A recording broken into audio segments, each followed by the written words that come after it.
Hey now everybody, this is Professor Island, and today we are talking about the grading policy for the On-Campus English 103 course. If you look at inglit.org, you'll find the lava lamp, and you only need inglit.org for online resources because we don't use Blackboard for the online classes. I don't anyway. So you will scroll down and you will find the on-campus classes, and if it's either the Lyrics as Literature course or the English 103 non-Lyrics as Literature course, you click on it. And you'll find various elements there, including the course description, the course calendar, and the grading policy, which is your syllabus. And so when I gave you that syllabus, these are the three things that are in there, and I usually explain that in that little diatribe there. But the grading policy is right here, and if you click on it, this is like a general discussion of what these things are going to do, but if you scroll down, there's a nice little grid here that gives you the breakdown for each item. And as you can see, there's only 4 items here.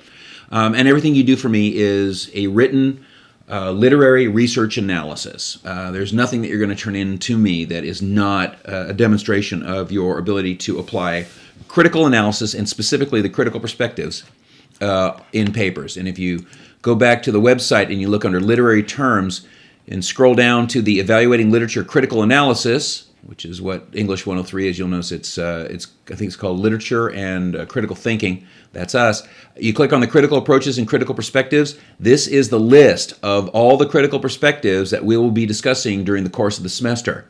Now understand, this goes on during the course of the semester, which means we are not going to jump right into deconstruction. We'll start off by getting our toes wet with a few things that are a little bit more practical, a little bit more handleable, and then we get into the weird and the wonderful later on in the semester. But basically, everything you're doing for me is a demonstration of those critical perspectives. To that end, you're going to have one test, one exam, and that test will be during the middle of the semester.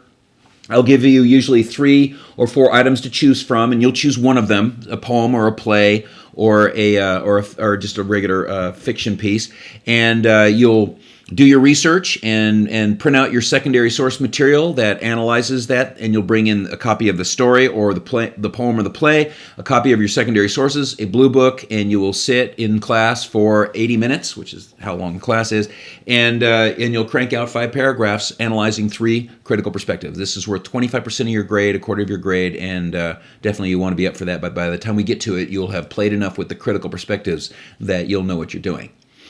The first paper is 20%. It is usually, in fact, it almost is always a lyric work. In other words, you're going to analyze a single lyric poem, a song, generally, applying 3 critical perspectives. So that's about 5 to 7 pages, maybe 8 pages max. You're applying 3 critical perspectives to a single poem, a single song, and you're obviously applying both primary and secondary text directly quoted, a works cited page. And it really gets you kind of set up for what else we do in the class, because it's what we do all semester.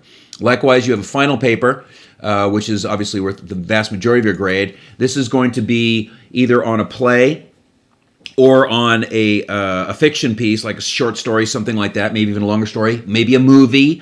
I give you quite a range of things to choose from. You can even do it on more lyrics if that's what you really want. But if you choose lyrics or you choose poetry, whether you choose Tupac or you choose Emily Dickinson, you would have to choose 3 to 5 primary sources that you feel are linked thematically.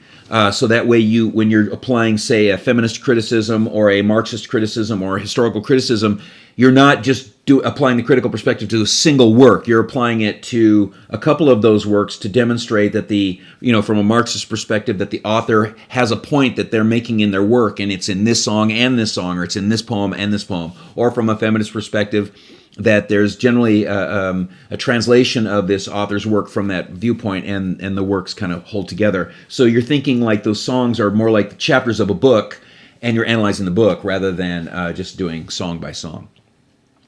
Final paper is longer. It's usually 8 to 12 pages, and obviously requires a reference page as well, a works cited, and it's just a longer version of what paper 1 and what the exam are.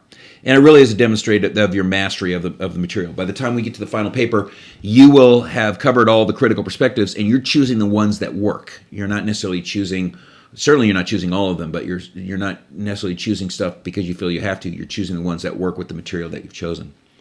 The final thing is actually something you do during the course of the semester, and your participation grade is not based on your ability to show up to class and warm up a seat. Although on these cold days we appreciate it. Instead, what it is that you're going to submit to me a series of responses, and these are short 3-paragraph essays that are single critical perspective analyses, and it's your way to get feedback from me as to whether or not you're on the right track for formatting, for content, and obviously for even little stuff like grammar and punctuation. One of the things that you're going to get besides the syllabus when you show up for the first day of class is a sheet that has a list of response topics, and usually they're general. It'll be like pick a poem, or pick a play, or pick a story, or I might even give you a specific story. And certainly I give you an opportunity to do a response for your first paper, which means that you would be building your first paper and you'd have 3 different critical perspectives.